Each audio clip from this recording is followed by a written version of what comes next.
उन्हाळ्याची सुट्टी सुरू होताच अरुण व आदित्य आजी आजोबांकडे गावी पोहोचले. तिथे मामाची मुले त्यांच्या आतुरतेने वाट पाहत होती. आता काय मुलांची नुसती धमाल, आंबे, कलिंगडे, ऊस खाणे आणि विहिरीत पोहणे असा मुलांचा कार्यक्रम निश्चित असायचा. पुन्हा आजी त्यांना दुपारी घराबाहेर जाऊन द्यायची नाही. दुपारी मुले घरातच काही ना काही खेळ खेळायचे. अशा एका दुपारी मुले लपाछपी खेळत होती. माजगावर राजू होते. आदित्य खोटीच्या खोलीत लपायला गेली. तेवढ्यात तिचे लक्ष कोपऱ्यात ठेवलेल्या चात्याकडे गेले. तिने पहिल्यांदा चाते पाहिले होते. हे काय आहे? असे कुठकुठ नाही.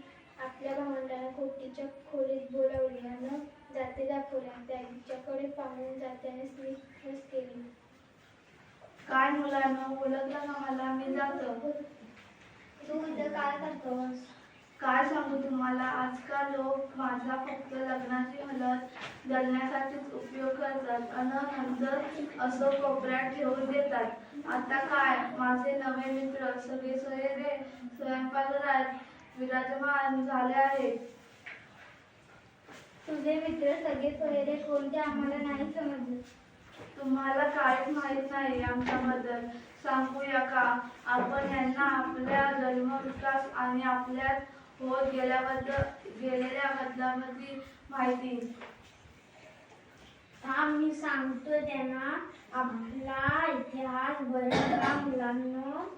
मानव जसा शेती करू लागला, स्थिर जीवन जगू लागला, तशी त्याला अन्न, शिजवण अन्न, साठवण यासाठी भांड्यांची आवश्यकता वाटू लागली. या गरजेपोटी त्यांना मातीपासून मडकी, पसरट, ताटल्या, वाडगे, पराती, रांजण, घडे अशी नित्योपयोगी भांडी बनवली. अरे पण आम्ही आजही मातीच्या माठातलं थंडगार पाणी पितो. छोट्या छोट्या मडक्यात दही लावतो. पण काय रे, माणसानं फक्त मातीचीच भांडी बनवली का? नाही, तसं नाही. मातीच्या भांड्यांबरोबर दगडी, लाकडी, तांबडी भांडी मानवाने तयार केली. तुम्ही तांबडी बुजले वाळलेल्या भोपळ्यापासून बनवलेले तुम्ही कधी पाहिले आहेत का? हो, मी अंतरावर असलेल्या भांड्यांची खूप चित्रे पाहिली आहेत. अजूनही आदिवासी भागातील लोक अशा वस्तूचा उपयोग करतात ही वाचली. मुलांना लाकडापासून बनवलेल्या भिंतीकडे ठेवलेली ही काठीवर पहा. गहू, बाजरी, ज्वारी अशी पिके बनवण्यासाठी भाकरी थापायची. तिचा उपयोग केला जायचा.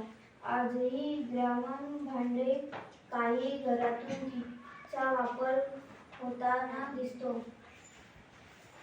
अगं मंदा, तुला आठवतं का? तुझ्या आजीला आमचा नवा मित्र मित्राची खूप भीती वाटायची. दाण्याचा कूट, मिरच्या, हळद, धने असं काही कुटण्यासाठी उकड, मुसळ, दगडी खड किंवा हा खलबत्ता आजी वापरायची. पाटा, वरवंटा वापरायची. आता तुम्हीच सांगा मुलांनो, आज उकडीमध्ये कोण पदार्थ कुटत बसतंय? लावला मिक्सर की झालं काम. वेळ वाचतो आणि श्रमही वाचवतात. पूर्वी मिठाच्या मसाल्याच्या गिरण्या नव्हत्या.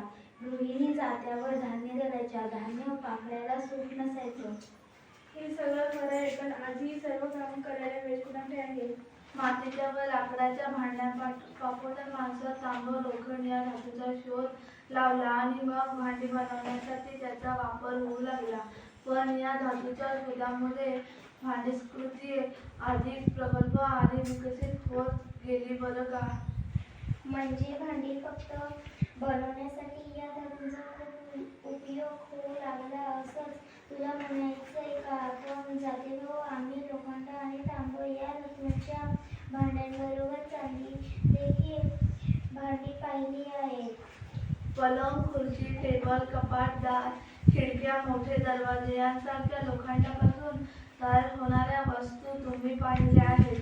त्याच्याबरोबर स्वयंपाकासाठी लोखंडी कढई, तवा यांसारख्या भांड्यांचा वापर होतानाही तुम्ही पाहिलं आहे. तांब आणि लोखंड या धातूंच्या जोडीच्या चांदी, शीस या धातूचाही वापर सुरू झाला. धातूंचा पाठोपाठ काचेपासून वस्तू बनू लागल्या. तांब आणि चांदीचा पर्याय म्हणून समरीश, धातू, पितळ यांपासून भांडी बनवली जाऊ लागली. मग ते नंतर स्टीलची भांडी ते वापरत कधी आली? पितळी व तांब्याच्या भांड्यांची जागा अल्युमिनियम भांड्यांनी मारली. त्यांनी स्टीलच्या भांड्यांनी घेतलेली पद्धत पहिली स्टीलची भांडी बनवायला मिळतात. पूर्वी अंघोळीसाठी अंगार पाणी तापवायचं, बम आणि साठवायचं. कसली घागर, तपेले, हंडा असायचा. पण आता सरसो प्लास्टिकच्या बादल्या टप दिसतात. काढले जातलेले जेवणाच्या तांब्याची ताक आणि केळीची पाने पदरावर तसेच वाट्यांचे जेवण असायचे. भात दिवायला असल्याचा बोलणं अरुण तुला बरंच माहीत आहे की गाई म्हशींच्या दुधासाठी कापडांची किंवा चरबी, तापासाठी कावळा, लोण्या, वांगड्या, दुपारची बुडली, बुडबुली, मोगराली, पली, तरसाली, झुला अशा कितीतरी नावांची भांडी स्वयंपाकघरात वापरतात. आता स्वयंपाकघरात गॅसची शेगडी वापरतात.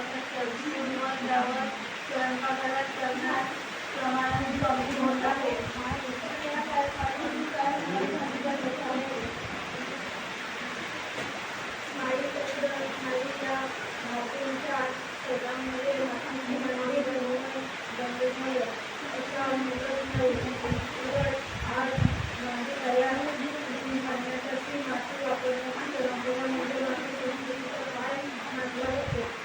आज मोठ्या प्रमाणावर चिनी माती किंवा त्यांचा वापर करून विविध भांडी व वस्तू तयार होत आहे. झाकण्याच्या भांड्यांचा प्रसार झाला.